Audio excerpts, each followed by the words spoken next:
Bom, ele ensina como pais separados devem se comportar com ex-cônjuges, pais ou mães, e com os filhos. Vou conversar com Marcos Vetraz. Venha pra cá.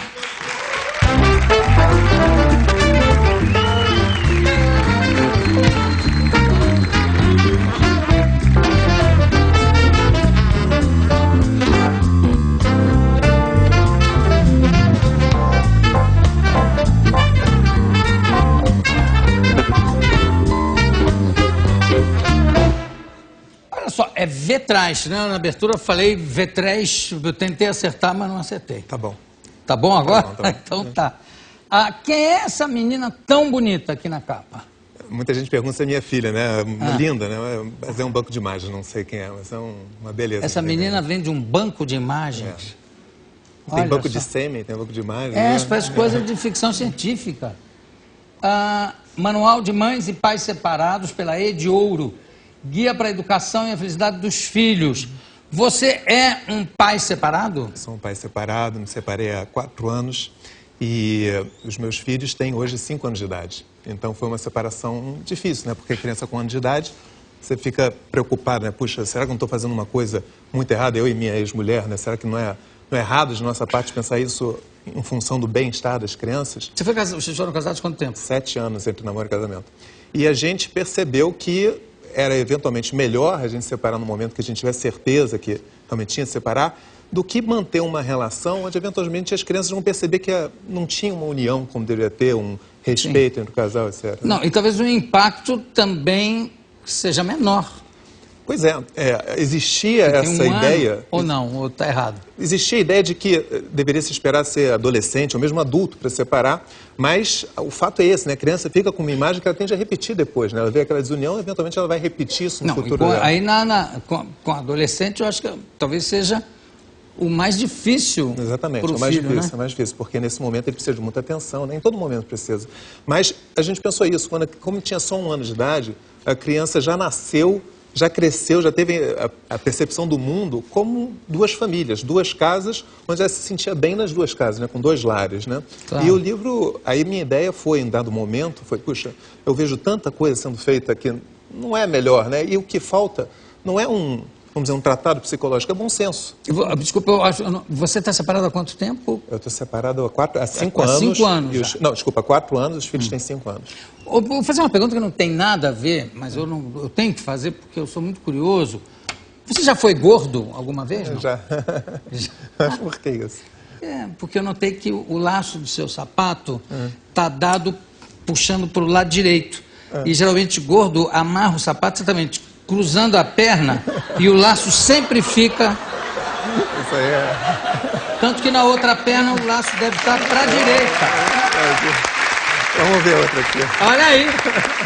Na outra perna o laço fica para a direita, porque o gordo não faz isso de abaixar assim direto.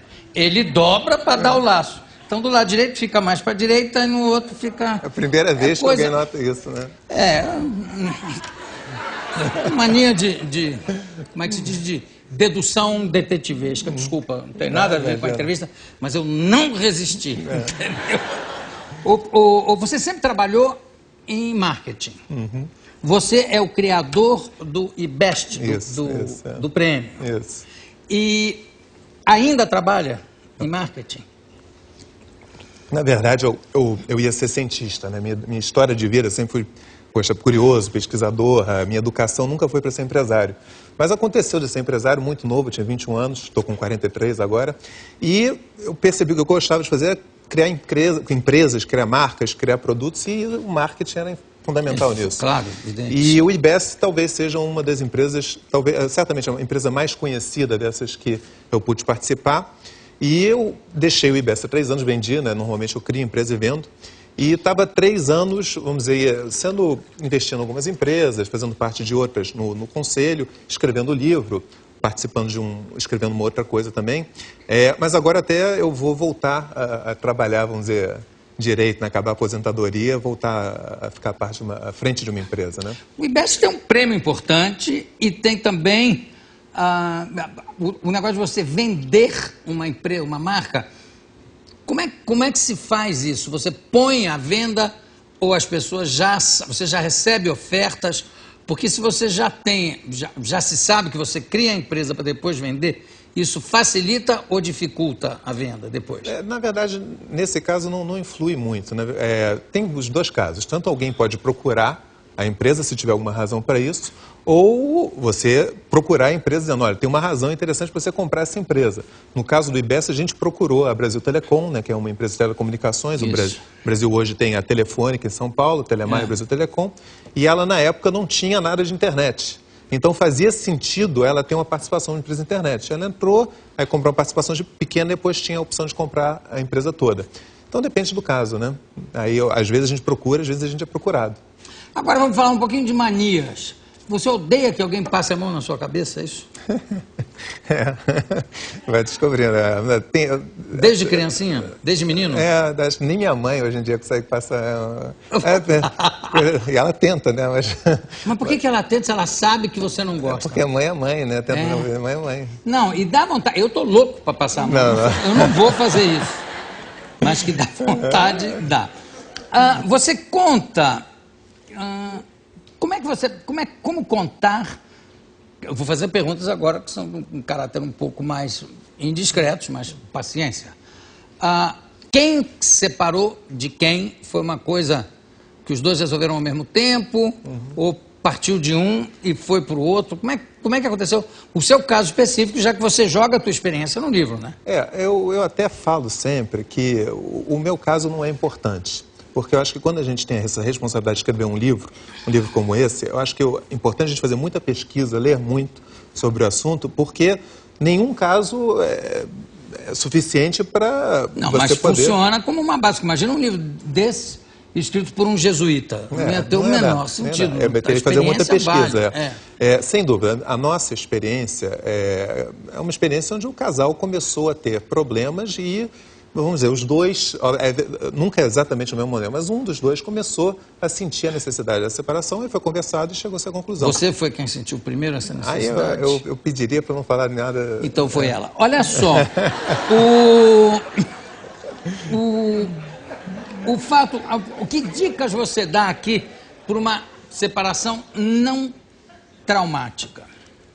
O livro é quase todo sobre isso, né? Assim, não traumática até certo ponto, vamos dizer assim. Tem várias áreas, por exemplo, quando você se separa, uma dica prática, não fala com seu filho num domingo.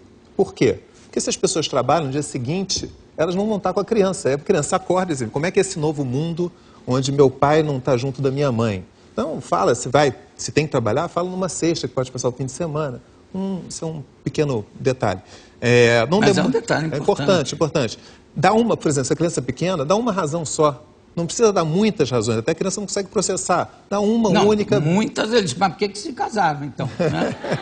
Então, dá uma razão e não demonstra culpa. Quando você demonstra culpa, a criança sente que tem alguma coisa errada e pode refletir nela. Você acha culpa como? Dá um exemplo. A pessoa chorar, dizer, nós estamos separando e não sei o quê. A criança, tem uma coisa muito errada aqui, né? Claro. Então, esse é exemplo de o que falar na hora da separação. Mas, se você me perguntar alguma mais importante do livro, eu diria que quando um casal se separa, normalmente tem mágoa, tem aquele negócio do querer ganhar as discussões. Tem que sempre se lembrar que a criança é o mais importante, que o bem-estar da criança é o mais importante. Porque, para a maior parte das pessoas, as pessoas com uma boa cabeça, elas sabem que o filho é a coisa mais importante. Só que é um bem que é dividido pelas duas partes. Então, ela, apesar de não ser mais marido e mulher, continua sendo pai e mãe. O casal, né? O ex-casal agora é pai e mãe. Continua pai e mãe. Então, eles têm que se relacionar. Eles têm que lembrar que um dia eles já foram muito amigos. Porque se casaram, né? Alguma coisa eles vinham de bom com o outro. Evidente. Então, isso tem que ser recuperado. E uma coisa que eu falo é para se investir na separação. Porque, da mesma maneira que você se investe na conquista da pessoa, né, que você manda flores e se esforça, não sei o quê, você tem que investir na separação pensando que, no fim das contas, quem vai ganhar é seu filho. Então, esse esforço é um esforço que você tem para o resto da vida. Porque... Não, e mesmo em relação à sua ex-mulher, o casamento é uma coisa que pode acabar. Mas o divórcio, a separação, não acaba nunca. Exatamente. Né? Porque continua uma relação. É aquela história. Então, que ela seja Ex-marido é boa para qualidade. sempre, ex-mulher é para sempre. É isso que você quer dizer, né? Exato. Né? Quer dizer, não há como você fugir, a não ser que seja um grande canalha, fugir dessa responsabilidade. Exatamente. Né? Não, e tem gente que foge. É impressionante. Eu criei um site onde as pessoas podem entrar em contato comigo, eu respondo sempre pessoalmente. E o que tem de pai omisso, principalmente, é enorme, né? É um número enorme. Como é o nome do teu site? É o meu nome, é um nome complicado, né? Ou marcosvetrais.com.br ou manual de mães e pais separados.com.br. Isso é para facilitar a vida, você que é um homem de marketing, Não, para facilitar a vida de quem quer entrar no A site. gente pensou em fazer uma coisa. Eu vou pedir para a Yara botar, porque isso é uma coisa que eu acho de utilidade pública até. Yara, depois você coloca, por favor, me coloca aí o nome dos dois sites aqui embaixo, porque assim de cabeça não dá. Mas você sabe uma coisa interessante? Saiu uma pesquisa do IBGE esse ano que mostra, o IBGE demora para mostrar pesquisa, como mostra pesquisas grandes, de grande espaço de tempo. Claro. As separações têm aumentado sistematicamente, infelizmente, né? Quer dizer, quando todo mundo casa, é para ser para sempre, infelizmente nem sempre é. E pegou um intervalo de 10 anos e mostrou que aumentou 60% nesse espaço, né? 60% o número de separações ao ano. E hoje existe uma estatística que é o tempo médio de um casamento é 10 anos, somente isso. E existem... 10 anos? Somente 10 anos. É o tempo médio de um casamento. Existem cidades nos Estados Unidos hoje que você tem mais casais separados do que casais casados. Quer dizer, um menino que vai no colégio, filho de casal casado, é meio um pária, né? É exceção. E pai e a mãe moram juntos, olha que coisa. Todo hoje, né? Exatamente. Hoje todos os meninos estão acostumados, né? O garotado está acostumado a ter amigos que têm pais e mães separados, se o próprio já não é, né? Não. E uma outra coisa interessante é que quem pede a separação é a mulher, em 72% dos casos. E isso também crescendo. Por que está crescendo? Porque as mulheres, elas cada vez têm mais autonomia, né? Elas crescendo no mercado. Mas é claro. Antigamente elas eram obrigadas a manter uma relação, né? Hoje não tem mais isso. Tem alguém que queira fazer uma pergunta específica a respeito disso? Aqui na plateia, se tiver, para levantar o braço, ninguém? Não, ninguém nem casou ainda, mas pode se informar para o futuro. Quer fazer uma pergunta? Quem é que está? Hein? Ali. Quem quer? Boa noite, Jô, boa noite ao nosso amigo aí falando sobre Marcos. o casamento, Marcos. Como é seu nome? Jussara, de João Pessoa, Ei, Paraíba. beleza. Sou conterrânea, Jô. Não, eu sou carioca, mas meu pai era filho de paraibano Pronto, legítimo. então, está no sangue, né? Está no sangue. Então, não seria nenhuma pergunta, seria apenas assim, um comentário, né? A respeito do casamento. Graças a Deus, eu conto aqui a minha experiência, graças a Deus, eu tenho 20 anos de casada, né? Assim, de feliz casamento. Nós temos 3 filhos e... Infelizmente, essa estatística que o Marcos fala é verdadeira, né? A gente fica assim triste porque a gente está aqui lutando por um casamento feliz, né? Por um casamento que dê certo, como ele falou. Já deu certo. O meu, graças a Deus, deu certo. Eu espero que... Jussara, sabe o que eu acho? Mesmo que o casamento dure 1 ano... não deu certo. Deu certo durante um ano. Aquele período deu certo. Então, eu espero assim, Deus, que o meu continue durando por muitos e muitos longos pela frente. Parabéns. E continue dando certo. Porque eu luto por isso, por um casamento feliz. Muito bem. Agora, o negócio da duração do casamento, antigamente, pelo menos, tinha-se a ideia de que os casamentos... o casamento é para a vida toda, claro, etc., porém, a vida toda, antigamente, era muito mais curta. É verdade. Mas se a gente for pensar no começo do século XX, né?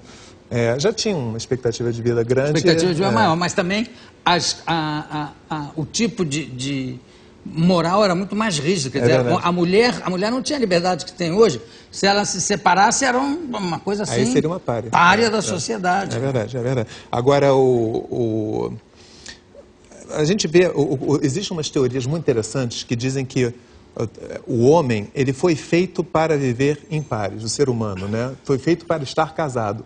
Ao mesmo tempo, você vê essa outra que diz que não separa. Então, o que as pessoas estão falando é que a tendência é que você tenha casamentos em série. que é mais ou menos o que você falou. Não é que o casamento deu errado. Durante aquele período, funcionou. Claro. Então, que funcione esta, depois uma outra, se for necessário uma outra. Agora, se existem filhos, você tem uma responsabilidade. Claro, isso. E você não pode fugir delas e entender que são não só pessoas, mas pessoas parte de você, né? Então, cabe aos pais e mães que separam terem a noção, o bom senso na hora dessa separação. Bom, eu conversei aqui com o Marcos Vetraz, que está lançando o Manual de Mães e Pais Separados pela Ediouro, Guia para a Educação e a Felicidade dos Filhos. Marcos, muito obrigado pela tua presença. Daqui a pouco a gente volta.